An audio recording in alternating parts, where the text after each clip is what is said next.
Olá! Muitos já ouviram falar em Sócrates.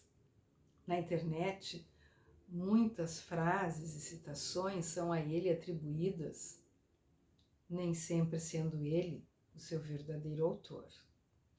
E muitas vezes também é citada de forma equivocada a sentença "Eu só sei que nada sei", dita por Sócrates. Equivocada porque as pessoas usam essa frase para dizer que, se Sócrates, que era Sócrates, não sabia e dizia que não sabia, quem somos nós para saber? No entanto, cuidado, a compreensão não é essa. Vou falar um pouquinho sobre Sócrates. Sócrates nasceu por volta de 470 a.C. Foi um grande filósofo, mas não deixou nada escrito. O pouco que se sabe dele se sabe pelas obras de outros autores, principalmente de Platão. E Platão nos conta que um amigo de Sócrates, chamado Querofonte, foi até o oráculo de Delfos e perguntou quem era a pessoa mais sábia que existia, se existia alguém mais sábio do que Sócrates. E o oráculo disse que não havia ninguém mais sábio do que Sócrates. Quando Sócrates soube disso, ele se encontrou em meio a um paradoxo. Por quê? Por um lado, ele não se achava sábio. E, por outro lado, ele não podia duvidar da palavra de Delfos, que afinal era um oráculo. Então, Sócrates resolveu procurar as pessoas que ele achava que eram sábias para conversar com elas sobre essa sabedoria.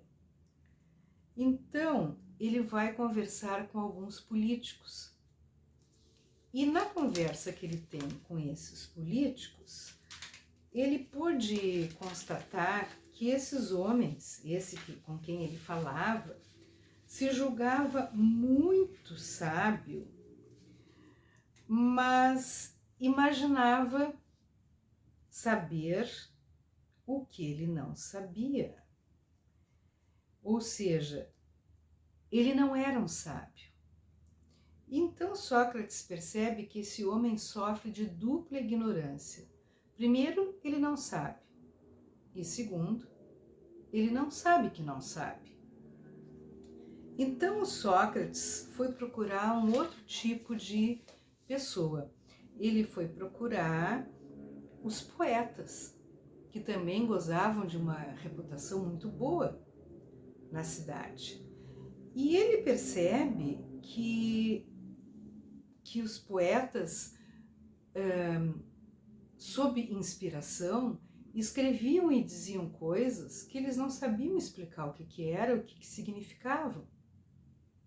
Então, ele concluiu que eles não eram sábios.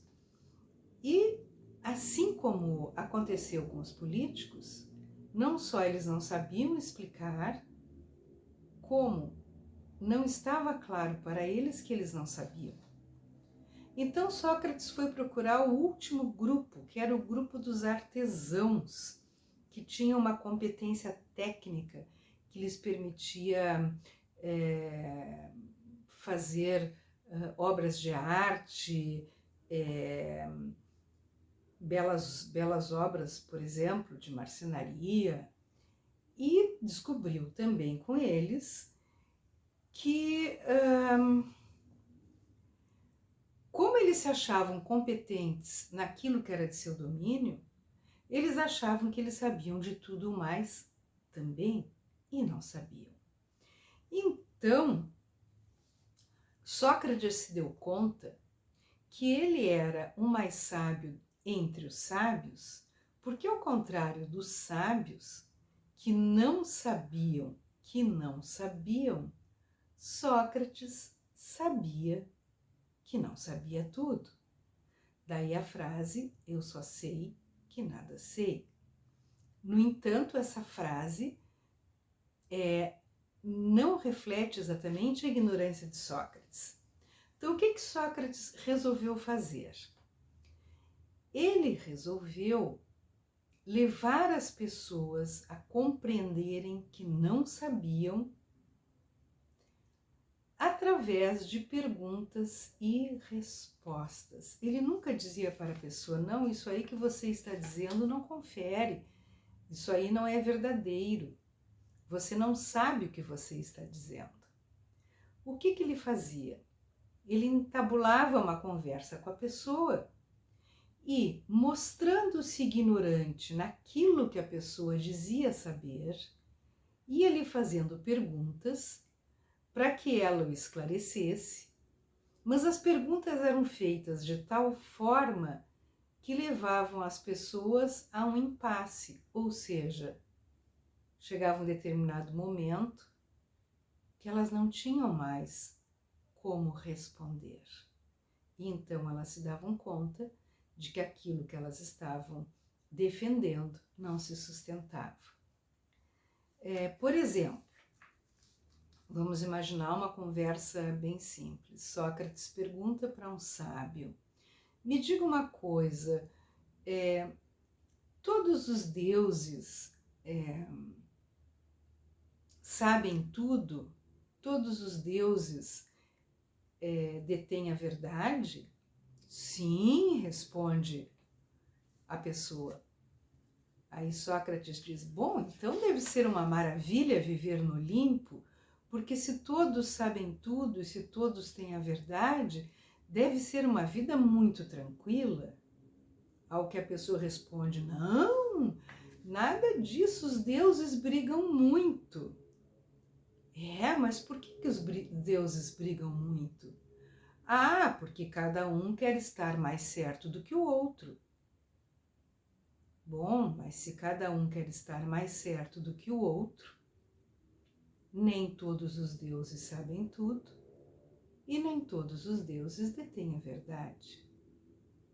E aí então a pessoa é obrigada a concordar com Sócrates e a entender que a afirmação que ela havia feito inicialmente não se sustenta. Esse era um modo socrático de levar as pessoas a se darem conta de que elas não sabiam. Ora, os jovens da época adoravam ver o Sócrates entabular essas conversações com as pessoas. E cada vez que viam o Sócrates indo ali, né, conversar, eles queriam estar juntos. Estou até procurando uma passagem aqui no livro que confirma isso. Diz assim, os jovens se deleitavam vendo-o desmascarar a ignorância daqueles que se achavam sábios e se mostravam impacientes para chegar a vez deles de imitá-lo e refutar aqueles que enganosamente se lisonjeavam de serem sábios.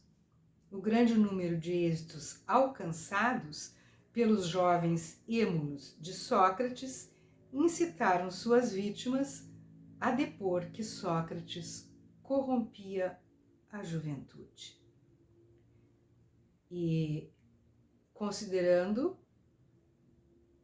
que esta atividade acaba sendo, considera-se, né, acaba sendo a principal causa não só da acusação de corrupção da juventude, como também da sua condenação à morte. Portanto, a partir disso, Sócrates é preso e é condenado a morrer tomando cicuta, um veneno. Por que eu estou falando tudo isso? Porque eu venho apresentar hoje, em nossa letra de leitura, o livro Apologia de Sócrates, da autoria de Platão. A minha edição é da Edipro, mas existem de várias editoras. O que é uma apologia? Uma apologia é uma defesa. E o que nós temos aqui? Sócrates está fazendo ele mesmo a sua defesa, no sentido de demonstrar que ele não havia feito nada daquilo de que ele estava sendo acusado e que, portanto, ele era inocente. É um livro fantástico para aqueles que gostam de filosofia ou para aqueles que querem conhecer um pouco mais sobre o assunto. Porque a forma com que o Sócrates se defende é, na verdade, uma retrospectiva de toda a sua vida, de toda a sua postura de filósofo, onde o que mais nós percebemos é a sua autenticidade e a sua coerência entre aquilo que ele pensa e aquilo que ele vive. É um livro bem pequeno, mas é muito bom, vale a pena. Então a recomendação de hoje de Na Saleta de Leitura é Apologia de Sócrates, escrito por Platão, editora Edipro. Boa leitura!